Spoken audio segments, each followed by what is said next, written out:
Assalamualaikum warahmatullahi wabarakatuh. Pada kesempatan kali ini saya dan kelompok saya ingin menjelaskan tentang annealing. Lanjut, Mas.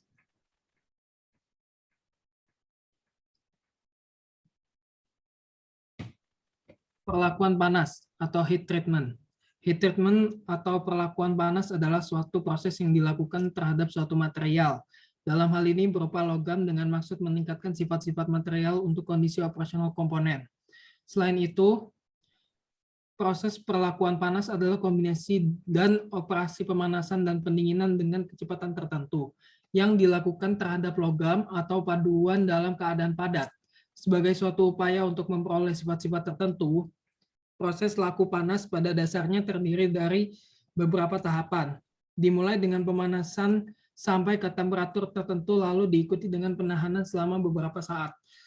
Kemudian dilakukan pendinginan dengan kecepatan tertentu. Next. Definisi annealing. Annealing adalah suatu proses laku panas atau heat treatment yang dilakukan terhadap logam atau paduan dalam proses pembuatan suatu produk. Tahapan dari proses annealing ini dimulai dengan memanaskan logam paduan sampai temperatur. Menahan temperatur tertentu tersebut selama beberapa waktu tertentu agar tercapai perubahan yang diinginkan. Kemudian mendinginkan logam atau paduan tersebut dengan laju pendinginan yang cukup lambat. Next. Tujuan annealing. Ada beberapa tujuan annealing, ialah untuk 1. Mendapatkan baja yang mempunyai kadar karbon tinggi tetapi dapat dikerjakan mesin atau pengerjaan dingin. 2. Memperbaiki keuletan. 3. Menurunkan atau menghilangkan ketidakhomogenan struktur. 4. Memperhalus ukuran butir. 5. Menghilangkan tegangan dalam. 6. Menyiapkan struktur baja untuk proses perlakuan panas. Selanjutnya bisa dilanjutkan oleh Mas Riki. Jenis logam. Logam berat atau besi, nikel, tembaga, timah hitam, timah putih, timah, dan seng. Logam ringan. Aluminium, magnesium, titanium, kalsium, kalium, natrium, dan barium. Logam mulia, emas, perak, dan platina. Logam tahan api, wolfram, titanium, zirconium, dan molybden. Persiapan heat treatment. Pertama, peralatan yang digunakan antaranya oven, tang penjepit, tang pemotong, sarung tangan, kawat, dan kaleng. Bahan yang diperlukan untuk pendinginan, air untuk bahan ST, oli untuk bahan FC, udara untuk NIHARD 4. Proses heat treatment. A. Oven dipanaskan sampai suhu 800 derajat Celcius untuk logam ST dan FC, sedangkan logam NIHARD 4 dipanaskan 800 derajat Celcius. B. Holding time atau waktu pemanasan untuk logam ST dan logam FC, sedangkan logam NIHARD dipanaskan 80 derajat Celcius.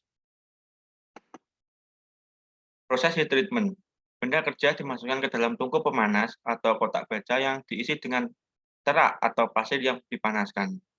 Kedua, panaskan pada temperatur tertentu selama waktu tertentu. 3. Setelah cukup waktunya, benda kerja dikeluarkan dari tungku panas. Dan keempat, benda kerja didinginkan secara perlahan-lahan. Cara pendinginan. Pertama, benda kerja dikeluarkan dari kotak dan dibiarkan dingin perlahan-lahan dengan pendinginan udara atau menggunakan air dan oli. Kedua, benda kerja bersama-sama dengan kotaknya dibiarkan dingin dengan pendinginan udara.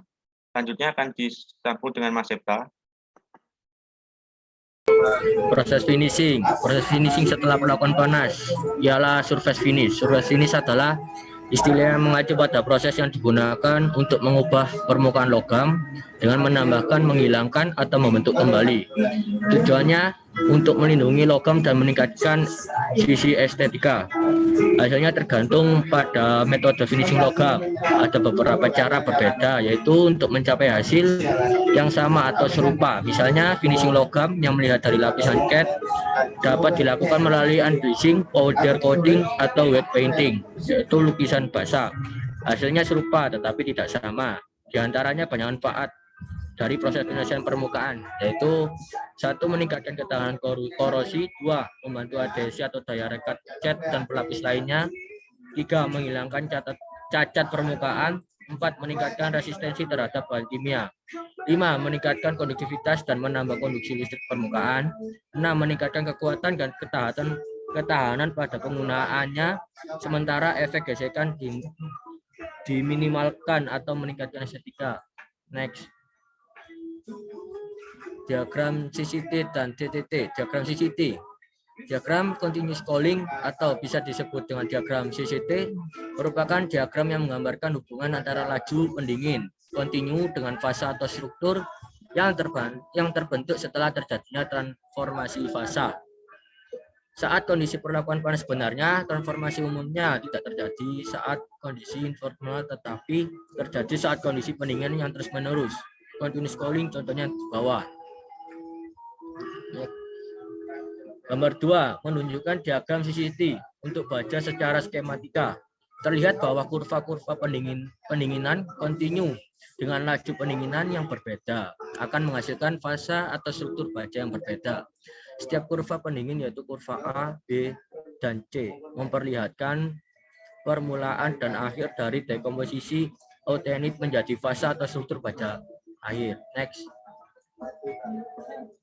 Diagram TTT. Diagram TTT atau disebut time temperature transmission adalah suatu diagram yang menghubungkan transformasi austenit terhadap waktu dan temperatur.